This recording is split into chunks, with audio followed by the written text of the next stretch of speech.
My cuckoos have run away. Please help me bring the last one to this pen. Please. Oh yeah, that's right. I didn't get all her cocks in the pen. Need to grab another cock for her. I just can't get enough of them.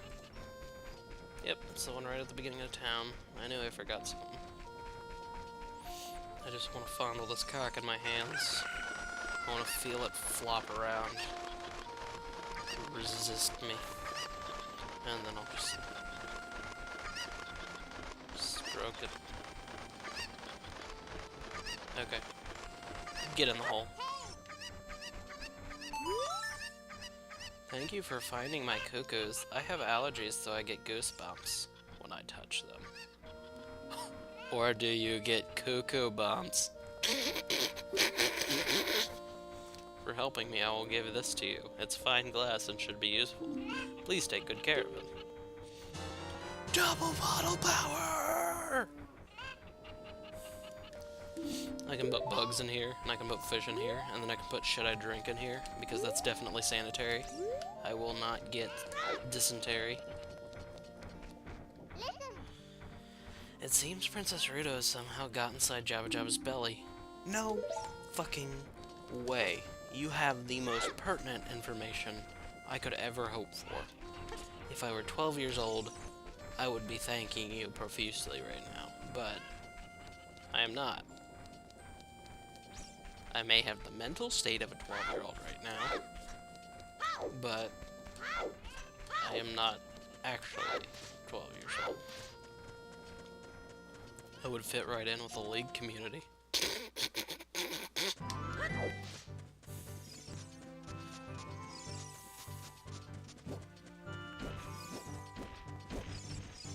If all you could do is jump, how pathetic would you feel? I'm gonna get you. I'm gonna get you. Oh, I didn't get you. I couldn't jump fast enough. That would be a very, very disappointing life to be a Tektite. Why are they called Tektites? Are they technically tights? Or are they like mites? Or are they like Tech-9s? Always jumping around but never hitting anything. You hear me, Call of Duty users? May not be accurate to real life, but you hear me, Call of Duty users?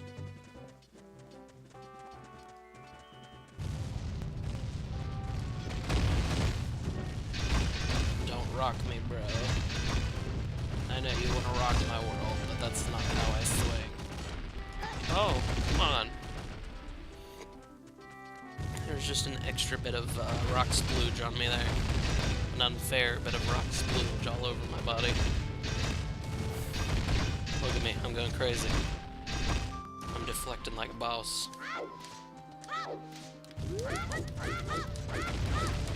Rocks can't even catch me, I'm side jumping so fast. I can't believe that worked. Oh my god, side jumping is great for everything. Holy shit. I kind of wish I were playing Master Quest right now. I'm usually pretty good at Master Quest. I've gotten used to the puzzles and everything, but I don't have the PC power to run a GameCube emulator and a recorder right now. I need to get some better parts. Some donations would help with that. I mean, forget I ever said that. But I need to get a better processor so I can run emulators and my recording software at the same time. But I would totally love to stream Master Quest too, because it's got a whole bunch of different challenges and everything. Up until the Shadow Temple, there's just one puzzle that completely goes straight over my head every single time. I don't know why I'm so stupid about it. I just forget it every single time I play through. And then I don't remember anything after that. I don't remember the Spirit Temple. I don't remember anything after that. So even if I get past that puzzle, it's like a brand new game to me. It's like a whole revelation. So it'd be really cool if I could use Dolphin or something to play Master Quest. Because I would really love to play that and actually be able to record it. I'd love to record that for you guys. I love playing it. Master Quest is just, I don't know, it's the same game, but just the difference in puzzles and the difference in difficulty makes it that much more fun to play again. I could play this game 1,000 times and still be happy with it. It's just that fun to me. This was my childhood. I mean, I watched my dad play it, I played it myself, I watched my brother play it. We used to gather in the, we would always gather in the, family room, and we'd make popcorn, we'd do all that shit, and, we were just happy to be together. That was great family time. It was kind of like watching a movie, but we had the interface of, we could help solve puzzles and shit like that, and so when games got really action-oriented, it was a hell of a lot less fun to watch somebody play a game when they're just, you know, go from point A to point B, shoot this, shoot that. Puzzles are really... Puzzles and difficult games, because, you know, watching somebody get back up and try again, or, you know, you could suggest a different strategy, or somebody could be looking up something while somebody else made food. It was just... It was a different time, it was a different type of game, and it was just... a hell of a lot of fun. I feel like the Zelda games still hold a lot of that core puzzle element. It's not necessarily a really hard game, but it's just very long. It's got, I wouldn't say varied gameplay, but it's got varied things that you have to apply yourself to, and if you haven't played it before, it's always fun to try and figure out those little things that you can exploit to get further in the game, things you can farm out, things that you can use in different ways. I don't know how many times I shot my hook shot at something and thought, oh, well that's really cool, because it did something different every time I used it on something. Trying to find the boomerang, or trying to find different ways to use like the boomerang around corners and through or underneath things, abusing the system where it doesn't actually recognize that you've hit something. You can fly through certain objects with a boomerang and hit shit behind it to stun it, and then if you're a good enough shot, you can get it with your seeds or your bow, your slingshot or your bow. But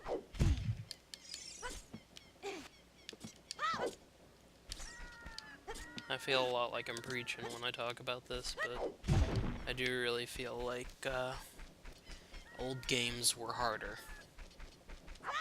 And not just in the sense that they hold your hand or it's easy to find information on them. I think a huge part of it was just that there weren't really many games of the genre out, and it was very hard to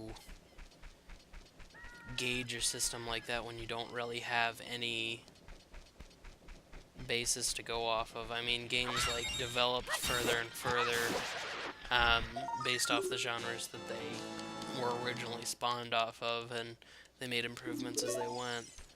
And that ties back to the technology of the time. The technology of the time severely limits what you can do, and realism can be a double-edged sword. It can make the game harder at the expense of putting more bullshit in, because if you're playing a super realistic game, you might as well be playing real life, but games also allow you to do things that are outside the realm of real life. And games used to be very one-sided. They used to be on one very far end of the spectrum. They were either really hard because of technical limitations, or they were just really hard at a concept because nothing had really been done in that field before. As games got more and more realistic, yeah, there was a bit more grind to it, there was some more bullshit into it, and then a lot of developers think, well, I can cut out the bullshit, and they did. And in some cases that was great, because you could quickly jump into games, play with friends, you could get further in the game faster, or it was just easier to play the game, like it held your hand more, it was very easy to figure out what you were doing, the systems and everything. And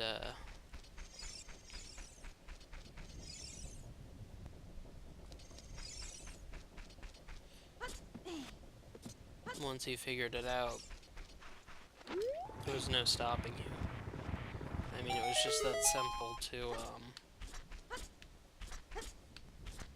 really get better at the game, because there wasn't a whole bunch of aspects that you had to worry about.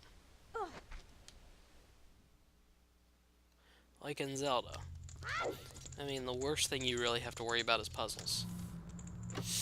And, trying to use the items that you get effectively in the puzzles that you encounter.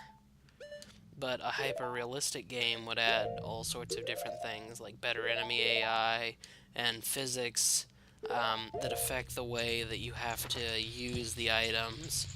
You know, you can't always reach a certain distance because you have to worry about the realistic physics engine kicking in and taking over and limiting how far your not your bullets, but like your arrows can travel. Stuff like that. This was difficult in the idea that it didn't let you just pound straight through the game. Like, you could use certain items, and they would always do the same thing every time. No matter how you use the slingshot, it would always fly in a straight line. No matter how you use the ocarina, it would always play the same songs and be effective in the same areas. But the more realistic games got, the more not factors, but like variables factored in and changed the way the game played. There were different applications for the slingshot. There were physics added to the slingshot. There was all sorts of different things you could do with just one item, and it becomes harder and harder to develop a game, but it also detracts from it in the sense that the core gameplay is gone. That core challenge, that core puzzle that was almost necessary to make the game interesting has been removed. There's so much focus on making the game realistic that there's almost no focus on the replayability, there's no focus on the puzzle aspect, there's no challenge to really stop you from just pounding straight through it other than quote-unquote skill. Like in shooters, it's literally just go from point A to point B, don't get hit as much as possible, and shoot the shit out of everything. Before they added, challenges that would really deter you from just pounding through it like that, but it also comes at the cost of lack of choices. Like, there's not really much you can do in older games, but they make it harder, so there's more of a challenge to try and get through it. Like,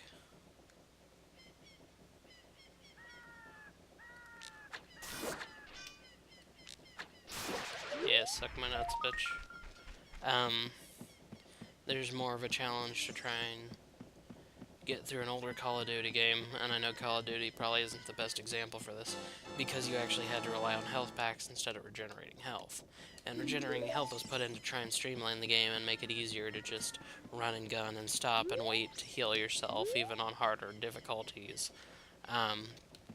But before, you actually had to think about where your next health pack was going to be and how you were going to get access to it, and you have to manage your health and manage your bullets and try and watch what's going on, whereas in the newer ones you can run and gun. It's more streamlined, it's funner to play, it's easier to get into, easier to just do a level and then quit instead of trying to think it out all night and plan it out. But I feel like there's just some sort of core gameplay lost there, that initial adventure, that initial figuring out the game.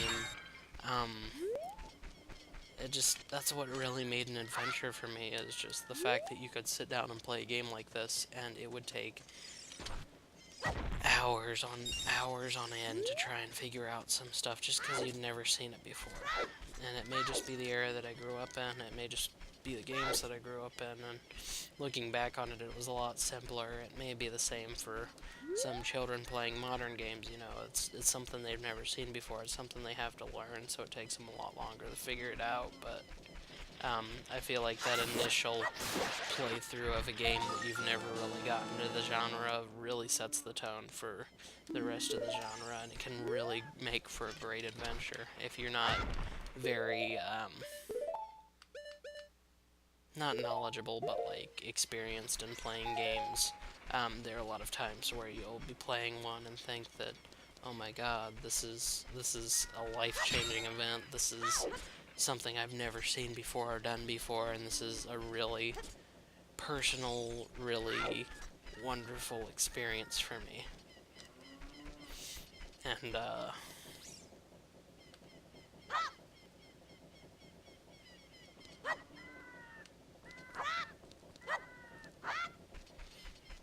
experience is different for everybody, and it comes with different games, but I feel like developing a game where many people can get that experience is just as important as making it very flashy, as important as making it fun to play or quick to get into. You've just gotta find a niche market and find something that you're good at and just be very good at doing it. You can't do everything all the time, it's just not feasible, it's not. You don't have the funds for it, you don't have the technology for it. You just have to find that core gameplay that will really draw people in and make them say, you know, I've never had this type of adventure before, and not try and copy the success of other people in the same genre who've done the same thing. It's not cutting out the bullshit, it's just finding your own muse and running with it. Because playing with friends is fun, but having your own adventure is the most important thing you can do in a video game. Getting that feeling like I could never do this in real life, but this is one of the greatest things I've ever experienced, is what I grew up with. It's what I had fun doing with my family, and that's why even something as simple as playing a stupid game like, you know, Banjo-Kazooie or Zelda was fun watching my dad do, or fun finally doing for myself and sitting in the front room and everybody else watching me. It's just the people you do it with. It's the game you're playing, it's the experience you have, and it doesn't have to be super complex, it doesn't have to have a bunch of options available for you. Options are always good, but you just gotta stay true to yourself and have fun with the game. And that's really what it's all about, is just having fun and all that. So I've been rambling for quite a while. I don't even know what I'm talking about. I haven't made any progress. I apologize. I started off strong and then kind of devolved into nothing. That's what happens in drunk runs. I need to try and fix that. I already got the fairies. Nope, I didn't get the fairy in Hyrule Castle because I got the one on Death Mountain, got the heart piece, and I never went back to the bitch in Hyrule Castle. She didn't want to activate because I didn't have any magic, so. Let's get out of Kakariko Village, let's stop ranting, let's actually move on with this stupid playthrough. I apologize, this is something I need practice with, is just pushing forward in the game. I played this game enough that I know I can just run on autopilot in it, so no point wasting your time. I know I'm not wasting mine, I'm having fun ranting, but...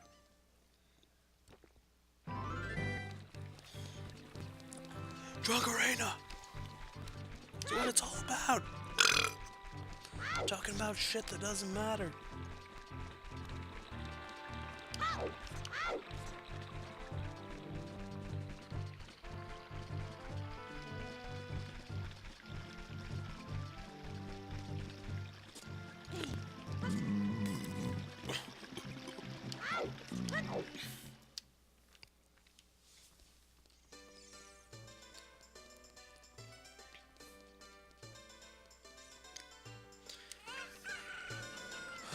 Even upscaled, this game's textures are pretty bad, but for the time, they were amazing. I was amazed at the amount of detail they put in some of these textures. I mean, like all the veins and stuff on the Great Dodongo? Whatever the boss of the second child's temple is. Dodongo Caverns. He's the giant-ass Dodongo, but he has, like if you look at the original guide by Shigeru Miyamoto, or it has a foreword by Shigeru Miyamoto, but it was written by Prima, I think. They have, like, fully fledged pictures, like full artist depictions of some of the stuff in this game, and they tried to incorporate as much of the detail as they could with the polygon limits that they had for the N64. But you can actually see in the texture, like, them trying to put in, like, the bulging muscles and veins that that giant Dodongo had, and that really sparked my interest in graphics for games. I'm not saying graphics are the most important thing to me, but I can really appreciate when an artist puts a lot of time and effort and detail into a character model, or tries to incorporate their own style into something, even though a lot of people will just blow right past it thinking, you know, the gameplay is shit, or the graphics suck because they're not looking at the tiny little details, or maybe it's just not their cup of tea. But noticing small details, noticing things that nobody had put in before in the time period, just small little attention to detail is huge to me, and I get a huge rush out of playing a game and going through and looking for that kind of stuff. One of the most recent games that I can talk about for this is Dark Souls. A lot of people say the textures look muddy and washed out and dark, but after having played again on Prepare to Die Edition on the PC and getting DS Fix, I can honestly say that they have a huge attention to macro detail, or I'm sorry, not macro detail, micro detail as opposed to macro detail. Most games go with really high-res textures that are plastered onto all their models. Like, they put really high-res textures that you can see from a mile away. Everything's very clear and crisp and high definition, and you can see every tiny little pixel from a mile away. That just hurts my eyes. That is easy to do in any game, but having an overall look to something, like a very bland, very plain look, something that's realistic that you would see in real life, and then coming up close and seeing tiny little intricate details that you would never notice if you didn't get close enough to see it, is just astounding to me. I feel that's much more important than making something look aesthetically pleasing by plastering the highest definition texture you can find on it. Like, a lot of people allowed games like Crysis at the time they came out because they did look good. They're very pretty games. They push the hardware on your computer and everything. But games like Dark Souls, the textures do look muddy and washed out until you get closer and look at them. In Honor Londo specifically, you can see the individual scrapings and carvings in the stone as though it were worked by an artisan, as though it were crafted by hand, as though somebody had laid the brick and mortar.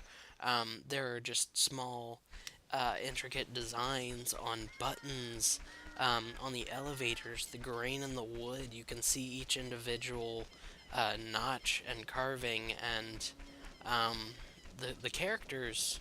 Honestly, the characters don't look very good. Anything animated doesn't look that great, but just the individual details on some of the static objects amazed me.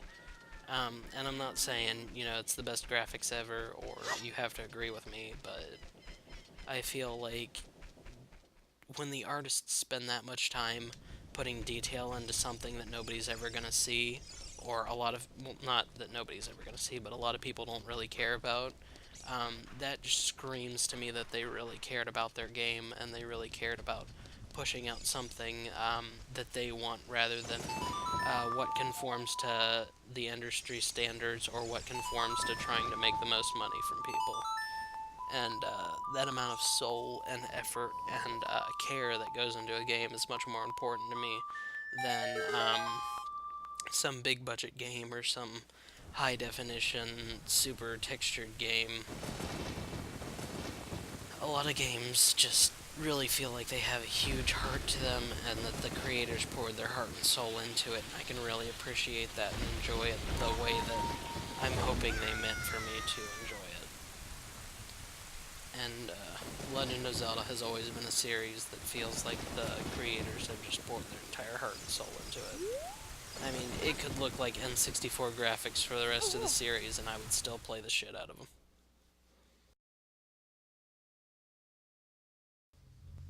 Alright. Alright. Oh man, I'm sorry guys for all the piss breaks, but sometimes when you gotta go so bad that you feel like your bladder's about to explode. The amount of relief you get afterwards is just fantastic. So let's shoot the shit out of all these little fuckers. And some shit happened that opened the bars.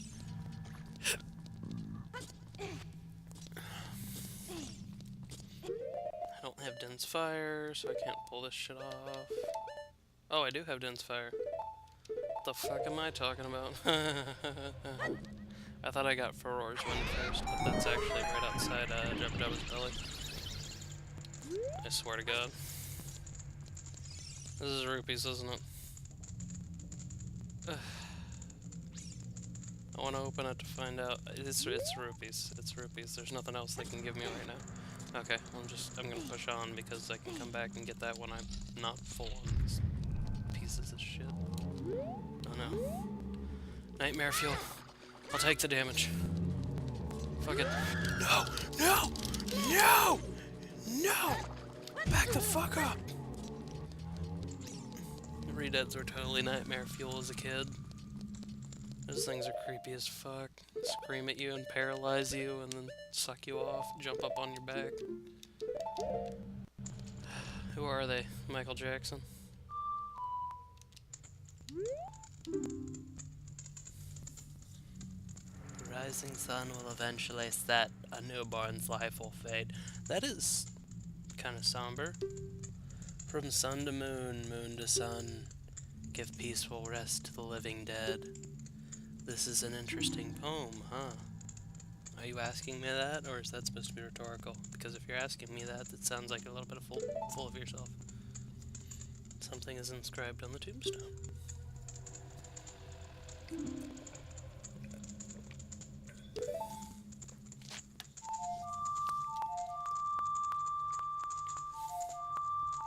It is pretty somber, though. Let's not talk about killing babies. Aww. Look at me fucking it up.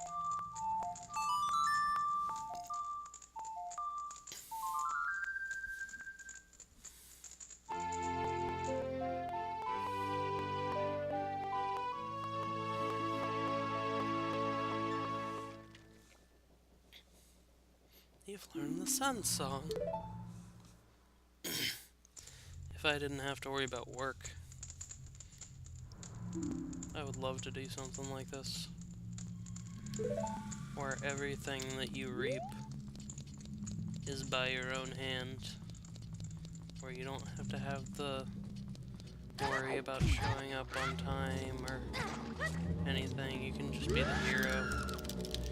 You can be important. You can be the savior of the world. You work on your own schedule. You work by your own hand. You become stronger to take on the demons in the world.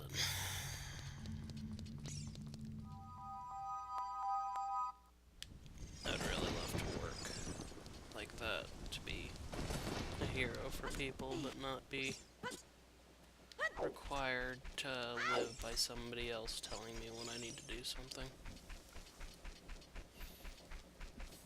Huge responsibility, but the freedom to do it however you please. And you're really helping people. These fat fucks running around. You think they wouldn't be so fat if they were running around like they did. Just non-stop, back and forth. What the hell are they eating? There are plenty of chickens in the town, so it can't be that. I'm killing off all the Skeletullas, which there seems to be a problem of, so they're not eating those.